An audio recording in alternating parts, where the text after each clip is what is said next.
जब उस रज्जी को हमने घर से बाहर निकाल दिया था तो उसे घर में वापस आने की क्या जरूरत थी बताइए? शायद आप भूल गई हैं कि उसका लालन पालन वहां उस वाजपेयी परिवार में हुआ है। वहां उस घर का खून दौड़ता है उसकी रगों में। वो ना एक मीठी छुरी है। क्या किया उसने आज घर में आकर? सबसे पहले सबका विश्वास जीता, घर में जगह बनाई और मौका मिलता ही इतना बड़ा कांड कर गई। कौन सी जगह की बात कर रहे हो तुम देर?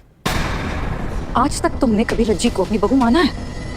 तुम्हारे लिए तो वो केवल तुम्हारे बेटे की बीवी थी। जरा सा कुछ ऊपर नीचे हो जाता था इस घर में, सारे के सारे उसके खिलाफ खड़े हो जाते थे तलवार निकालकर। समझ गए? आपने दिल ही दिल में ना उस रज्जी को माफ कर दिया है। लेकिन अगर आप भूल गई है ना तो एक बात आपको याद दिला दें, उस रज्जी की वजह से नर्मदा ने अपना बच्चा खोया है। ऐसा कुछ भी साबित नहीं हुआ है देव। अरे तो कब साबित होगा? जब भगवान ऊपर से आके गवाही देंगे तब। मतलब पूरी दुनिया कुछ भी बोल ले, लेकिन जो रज्जी बोलती है वही सच है। अरे नर्मदा तक ने बोल दिया है कि उसने जो बच्चा खोया है उसके पीछे रज्जी ही है। और क्या सबूत चाहिए आपको? बताइए। देखो, हम ये नहीं जानते कि कौन सच बोल रहा है कौन झूठ बोल रहा है। हम सिर्फ इतना जानते हैं कि रज्जी निर्दोष है, वो ऐसा कुछ नहीं कर सकती।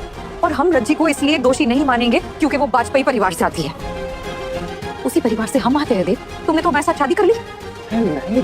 जिन पापा को तुम भगवान मानते थे उनका घर है वो। खुद तो तुमने आलू पूरी रोटी सब्जी सब कुछ खा लिया होगा, डकार भी नहीं मारी होगी। और हम यहाँ भूखे प्यासे बैठे, तुम्हें शर्म नहीं आती है? तो हमने कहा था तुम्हें व्रत रखने के लिए? गंदे बर्तनों मैले कपड़ों की तरह ना रगड़ के धो देंगे हम तुमको। हम बता रहे हैं, हमें इतना गुस्सा आ रहा है, हम इतने भूखे हैं, बेशर्म कहीं के तुम्हारे लिए व्रत रखा है हमने। ये देखो।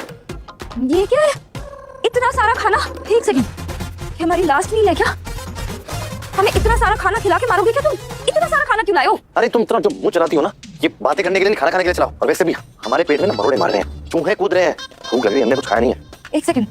रज्जी को मिला मिस्टीरियस कॉल से मोगरा के बारे में इंफॉर्मेशन। रज्जी, मोगरा और यश की बातें रिकॉर्ड करने में हुई फेल। बिल्कुल इसके शो महादेव सन्स में हम देखेंगे कि रज्जी को मिस्टीरियस कॉल आता है और वो उसे बताता है कि मोगरा जो है यश से मिलने मार्केट में जा रही है। अब रज्जी भी पहुंच जाती है मार्केट में, जहां वो देखती है कि यश, मोगरा और लाजवंती एक दूसरे से बात कर रहे हैं कि कैसे उन्होंने नर्मदा के बच्चे को नुकसान पहुंचाया, रज्जी को इन सब में घसीट दिया। और ये बातें इससे पहले कि रज्जी रिकॉर्ड कर पाती, मोगरा की नजर पड़ जाती है रज्जी पे। देखना इंटरेस्टिंग रहेगा कि अब रज्जी सबसे कैसे बचती है। टेलीविजन के ऐसे लेटेस्ट अपडेट के लिए हमारे चैनल से को सब्सक्राइब करना ना भूलें।